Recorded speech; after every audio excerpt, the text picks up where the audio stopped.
எழும்பூர் ரயில் நிலையத்தில் மேற்கொள்ளப்பட்டு வரும் மறுசீரமைப்பு பணிகள் காரணமாக தாம்பரம் பேருந்து நிலையத்தில் பயணிகள் கூட்டம் அதிகரித்துள்ளது.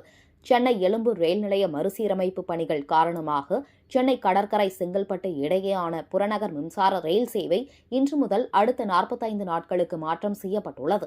ஏப்ரல் 5 வரை 44 மின்சார ரயில்கள் ரத்து செய்யப்பட்டு வழக்கமான 208 ரயில்களில் 164 ரயில்கள் மட்டுமே இயக்கப்படுகின்றன.